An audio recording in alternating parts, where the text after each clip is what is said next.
Alors, prépublié à partir de mars 2017 dans le célèbre magazine de manga Weekly Shonen Jump, qui a notamment accueilli des titres aussi célèbres que Dragon Ball, Naruto ou encore One Piece, le manga Dr. Stone, scénarisé par Riichiro Inagaki et dessiné par Boichi, met en scène une forme étonnante de résurgence du passé.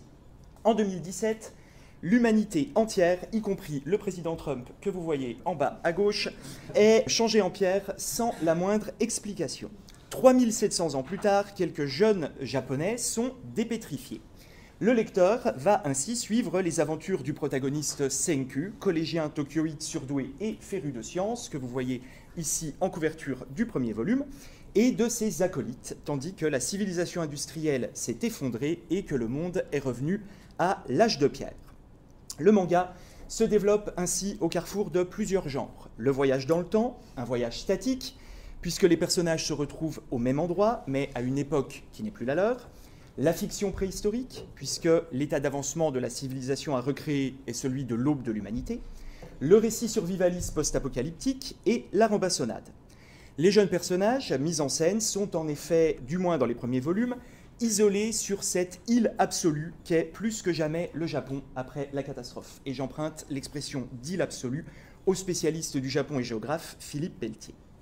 Senku et ses amis apparaissent ainsi comme autant de naufragés du temps, des êtres anachroniques pourvus de la mémoire de l'humanité, et pour lesquels le commencement de l'aventure ne peut donc être aussi qu'un recommencement.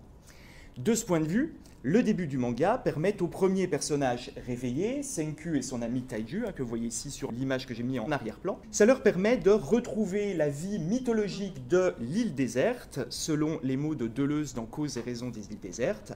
Île déserte où ne s'opère pas la création elle-même, mais la recréation, non pas le commencement, mais le recommencement. Elle est l'origine, mais l'origine seconde. À partir d'elle, tout recommence. L'île est le minimum nécessaire à ce recommencement, le matériel survivant de la première origine, le noyau ou l'œuf irradiant qui doit suffire à tout reproduire. Il s'agit ainsi, le plus vite possible, de réinstaurer la civilisation scientifique en revenant à un état de progrès analogue au moment où l'humanité a été pétrifiée. La profession de foi scientiste de Senku à la fin du premier chapitre, qui va aussi façonner l'horizon d'attente du lecteur, est ainsi des plus claires. Tandis qu'il attise un feu, première victoire de l'humanité dépétrifiée, se succèdent les plans sur les yeux et le visage d'un personnage prométhéen, auréolé des flammes du brasier, et les images, vous le voyez, de la modernité d'antan, les gratte-ciel, la fusée en pleine page notamment, qu'il va s'agir de retrouver. Le tout accompagné de ce panégyrique scientiste. Il a fallu 2 millions d'années au genre humain pour passer de l'âge de pierre à l'ère moderne. Nous sauterons ça d'un coup. Nous allons récupérer notre monde. On n'est pas encore sorti du lycée, mais à nous deux, on recréera la civilisation à partir de zéro. Nous serons les Adam et Ève de ce monde de pierre. Ce saut de 2 millions d'années conditionne la mise en scène d'une forme de paléofuturisme. Il s'agit de regarder vers l'avenir en cherchant à construire des artefacts modernes avec une technologie de l'âge de pierre. L'anachronisme mis en scène par le manga est évidemment ludique. Comment, dans un monde comme celui-ci, produire du cola? Comment produire une arme à feu? Comment produire une caméra? Comment produire une automobile? Entre 1000 autres exemples.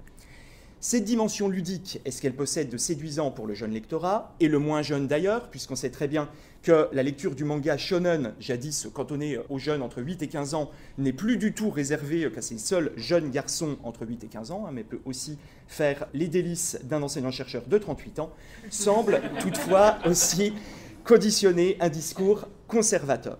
En effet, pour Senku, retrouver la civilisation, c'est renoncer à l'insularité post-catastrophe pour regagner le village global de l'année 2017. C'est revenir vers le passé de l'humanité pour mieux sauver cette dernière. À la pétrification initiale de l'avenir, ce no future concrétisé par la catastrophe, Senku oppose l'idée qu'un nouveau monde peut être bâti, mais uniquement sur le modèle de l'ancien. Pour le dire très simplement, l'humanité a un avenir, mais cet avenir, c'est le passé.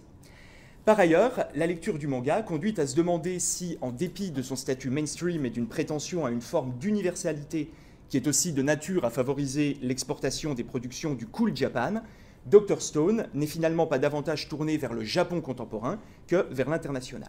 Je ferai donc l'hypothèse suivante aujourd'hui, que ce jeu sur le retour du temps préhistorique va aussi devenir l'outil d'une réparation symbolique du Japon contemporain, Dr. Stone, tout est dit dès le titre.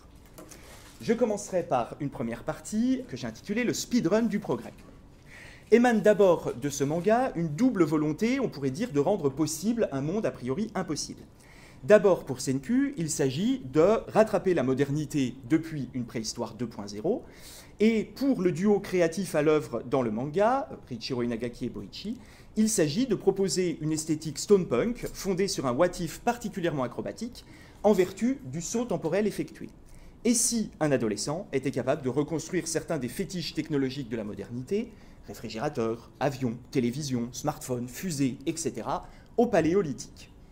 Contrairement à des exemples antérieurs qu'on pourrait peut-être rapprocher de Dr. Stone, je pense en particulier aux Flintstones, les auteurs font le choix de souscrire autant que possible, disons, à une sorte de pseudo-vraisemblance. Il y avait même un conseiller scientifique qui travaillait sur la série, leur poétique étant même exhibée par le titre même du deuxième chapitre, Fantasy versus Science.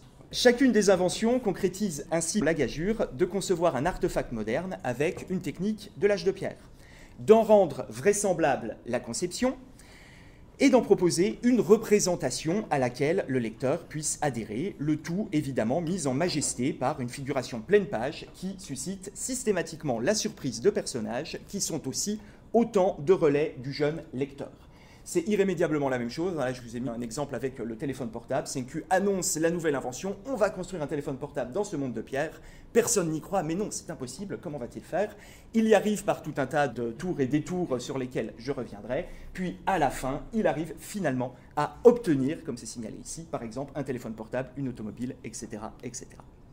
Signalons toutefois que plus le manga avance, plus le temps long du pseudo-vraisemblable est supplanté par celui, et je parlais des Flintstones, par le temps court du cartoon.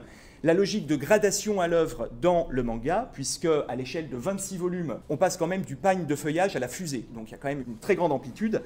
Tout cela nécessite bien sûr que les inventions soient à la fois toujours plus perfectionnées, mais aussi plus rapides dans leur élaboration. Quoi qu'il en soit, chacune de ces inventions constitue un pas supplémentaire vers le rétablissement de la civilisation scientifique, objectif final de Senku et de ses compagnons.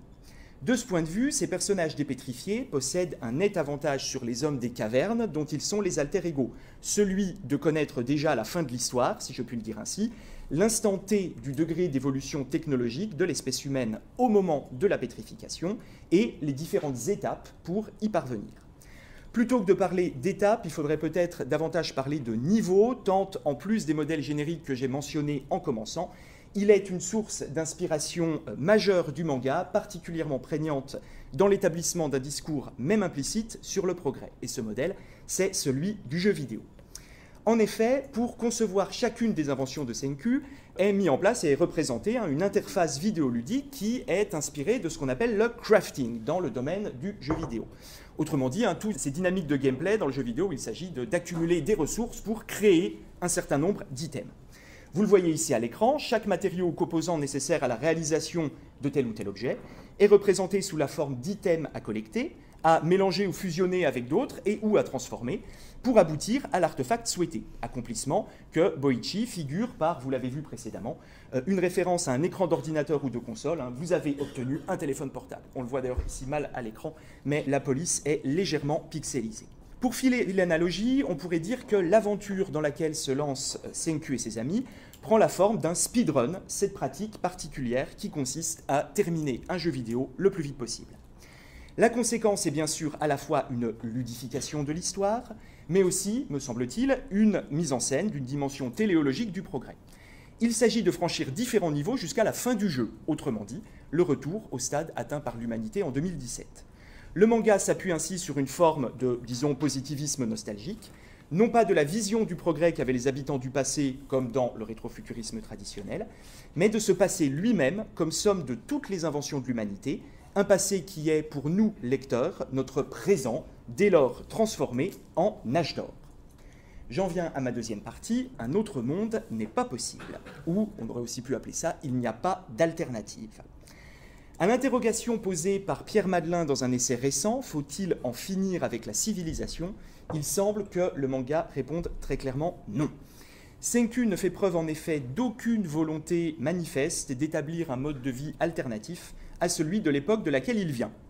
De ce point de vue, la situation du protagoniste n'est pas si différente de celle de Robinson, décrite en ces termes par Deleuze.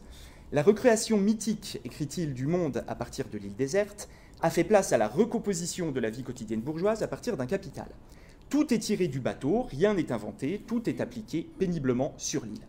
Si le capital n'est pas, dans le cas du manga, matériel mais intellectuel, il semble bel et bien que Senku n'invente rien, mais applique ses connaissances pour recréer la civilisation selon un mode mimétique plus que créatif et un aspect itératif plus que singulatif. Cet ailleurs radical qu'est devenu le Japon aurait en effet pu inaugurer une autre manière de faire société et surtout peut-être de penser le rapport au progrès. En effet, si Dr Stone évoque le goût de notre époque pour le récit survivaliste, son postulat aurait pu aussi ouvrir quelque chose comme un récit primitiviste, l'une des tendances de l'écologie contemporaine, à savoir, comme l'évoque Philippe Pelletier, une attirance pour l'idée selon laquelle le meilleur antidote contre les maux d'un monde moderne, trop civilisé et bientôt trop industrialisé, est de revenir à un style de vie plus simple, plus dépouillé, primitif. Cette nouvelle page de l'humanité à écrire aurait ainsi pu ressembler, disons, à une uchronie préhistorique. Et si, dans cette nouvelle chance offerte à l'humanité, la révolution néolithique n'avait jamais lieu? Et si, pour citer Pierre Madelin, cette séquence qui s'est ouverte avec la sédentarisation progressive des groupes humains, l'émergence de l'agriculture et des premiers États ou proto-États, n'était qu'une parenthèse malheureuse dans le cours de l'histoire humaine? Et si, contrairement à ce que laisse entendre le grand récit civilisateur qui irrigue les manuels d'histoire, la révolution néolithique n'avait pas représenté la première étape de la longue épopée du progrès arrachant les êtres humains aux vicissitudes de la nature? Si elle avait même précipité les sociétés humaines dans un processus écocide et autodestructeur, dont nous mesurons seulement aujourd'hui toute la gravité. Il ne s'agit pas ici de rêver un contenu alternatif du manga et pas davantage de postuler que ce dernier se devait de proposer un discours écologique, mais plutôt de s'étonner que jamais la question d'une voie alternative pour le progrès humain et la civilisation ne soit posée. C'est d'autant plus frappant quand on évoque le contexte immédiat du manga, puisque sa prépublication débute 6 ans quasi jour pour jour après la triple catastrophe du Tohoku, la catastrophe du 3 mars 2011, le séisme, le tsunami et l'accident nucléaire de Fukushima. Et à l'issue d'une année 2016 qui a été reconnue comme la plus chaude depuis le début des relevés modernes, c'est-à-dire 1850. Il y avait donc peut-être quelque chose comme une contre-histoire des innovations énergétiques, pour reprendre le sous-titre de l'ouvrage Rétrofutur, qui était à écrire ici, et le manga ici et là semble malgré tout tenter de l'ébaucher. Et dans sa conférence inaugurale, Irène parlait de ce topos que l'on peut trouver dans un certain nombre de fictions, des personnages qui pédalent pour produire de l'énergie. Dans Dr Stone, il ne s'agit pas de pédaler, mais de pousser une roue, d'utiliser l'énergie cinétique pour produire de l'énergie.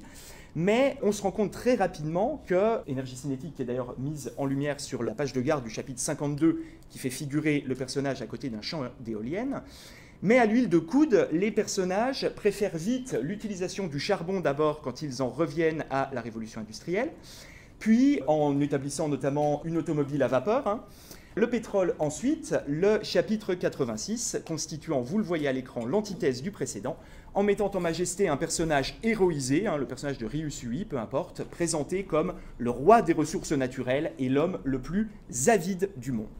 On trouve même très tranquillement dans Dr Stone, dès le premier volume, un certain nombre de notations comme celle-ci, de remarques sur cette nouvelle espèce que constitue l'espèce humaine dans un monde qui était, pendant 3700 ans, vacant de toute humanité, qui, à force d'ingéniosité, peut-on lire, rogne jusqu'à la moelle toutes les choses de la nature. Les 3700 ans de vacances vécues par la Terre sont donc très vite balayés de la main par Senku et ses amis qui redeviennent maîtres et possesseurs de la nature. Est-ce à dire que le manga repose sur cette constante qui est évoquée par le spécialiste du Japon Jean-Marie Bouissou, à savoir que l'idée de changer le monde est étrangère à la culture japonaise? En tout cas, si on suit le manga, il semble plus essentiel de réparer la technique plutôt que le vivant.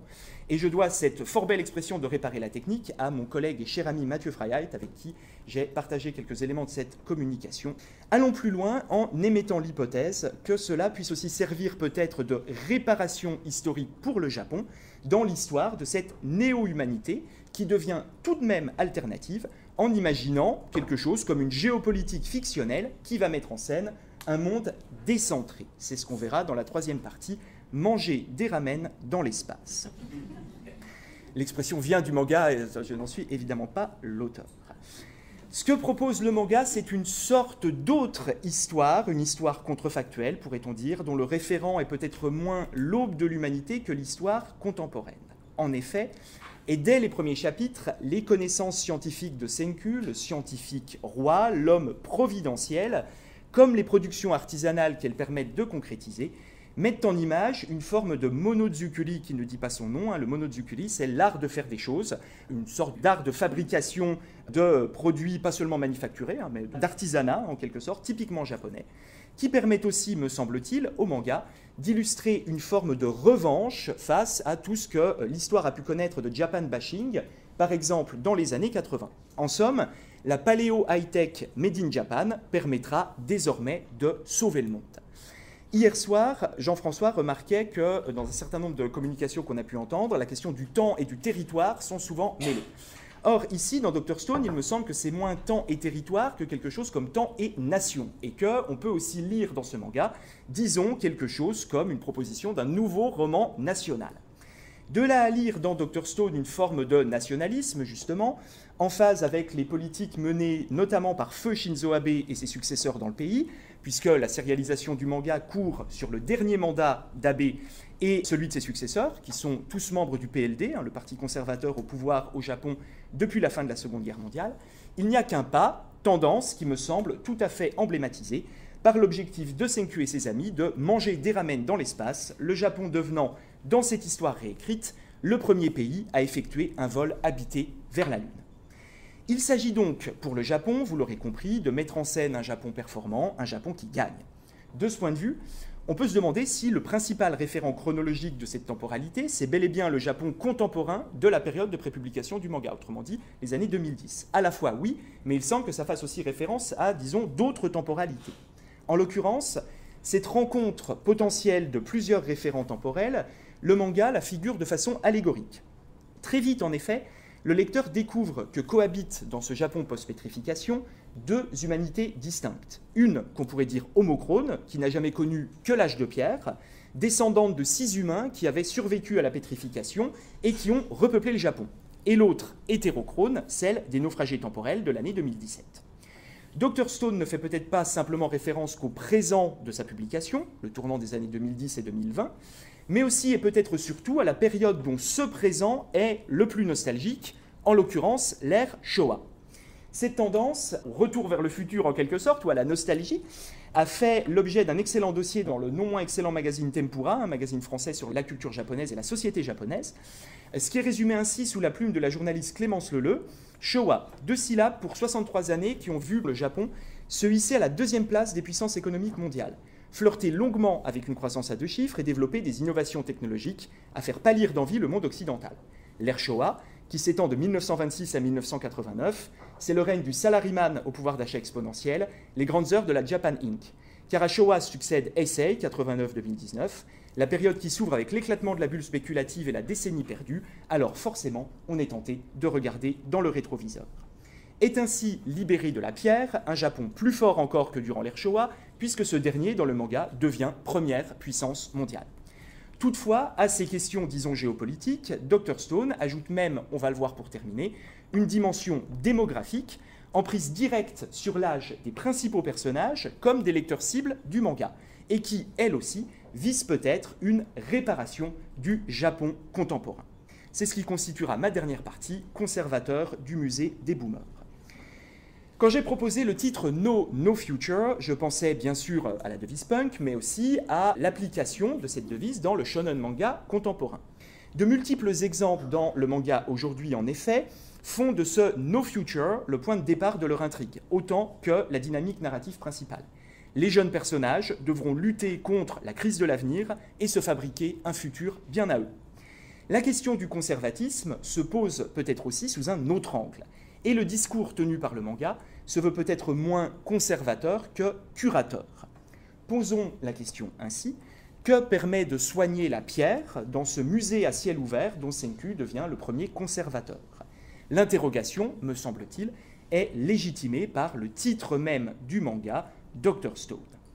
Alors, à l'origine, cette communication est née d'un article qui n'a finalement jamais vu le jour, qui aurait dû être écrit avec Mathieu Freiheit pour un numéro de Cultural Express dont on parlait il y a quelques minutes, qui était dirigé par Isabelle Casta et qui avait pour titre « Faut-il sauver le passé ?» Bon, il y a même ici un certain nombre de personnes qui ont contribué à ce numéro. Et question « Faut-il sauver le passé ?» m'avait amené à l'époque à envisager l'hypothèse, peut-être un peu délicate à manipuler et un petit peu acrobatique, mais que si au premier abord cette thématique n'est pas au cœur de Dr Stone, il n'est pas interdit, au moins au début du manga, d'y lire une représentation imagée d'une forme de cancel culture. Pour celui en effet qui est érigé en premier antagoniste de Senku, vous le voyez ici à l'écran, le personnage de Tsukasa, le personnage aux longs cheveux bruns, certains adultes pour lui ne méritent plus de faire partie de l'histoire et, vous le voyez à gauche de l'écran, la décapitation symbolique par l'adolescent d'une des statues ne peut manquer, peut-être, en tout cas pour nous, un public, disons, occidental, d'évoquer le déboulonnage de certaines effigies de figures historiques controversées, le meurtre de sang-froid étant accompagné d'une diatribe anti-adulte qui culmine dans une volonté de purification du genre humain. Vous avez le contenu de la diatribe en bas de la diapo. Faut-il, en somme, déboulonner les boomers pour guérir la société? Ce n'est visiblement pas la position de Senku. Après avoir confirmé à Tsukasa qu'il ne partage en rien son opinion, ce dernier justifie ainsi sa position, accrochez-vous, car je suis un ado amoureux de la technologie, les mechas, l'espace, Doraemon, tout ça, ça m'excite. Grâce à la science, c'est l'humanité entière que je vais sauver, sans exception. J'ai remis quelques petits pense-bêtes. Doraemon, c'est un chat robot bleu qui est une institution au Japon. Manga et animé plutôt à destination d'un très jeune public. Et les mechas, vous le savez, c'est un champ beaucoup plus vaste, mais en tout cas, c'est principalement tout ce qui est robot géant, Gundam, Evangelion, etc. Bon.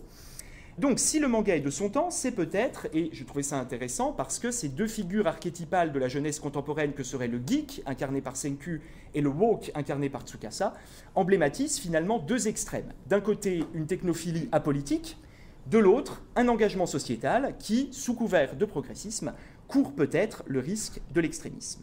Or, s'il est un pont entre ces deux îles, c'est bien celui de la naïveté, de celle qui consiste à croire que tout va pour le mieux dans le meilleur des mondes possibles, ou de celle qui postule qu'un autre monde est possible, mais que ce dernier ne peut naître que de politiques de table rase, visant, pour la jeunesse, à sacrifier l'héritage du passé. Ce que visiblement le manga refuse, puisque c'est le personnage de Senku, celui qui est aussi le conservateur du passé, qui est héroïsé. Il me semble qu'une autre lecture de l'intrigue permettra peut-être toutefois de finir d'une façon moins tranchée, et puis évidemment à prendre avec énormément de précaution cette histoire de cancel culture, puisque la question se pose d'une façon tout à fait différente pour la culture japonaise. Et là, pour le coup, le temps m'a manqué pour creuser véritablement cette question de savoir si les débats qui peuvent nous agiter, disons en Occident, sont aussi prégnants au Japon, ce qui est très très loin d'être sûr.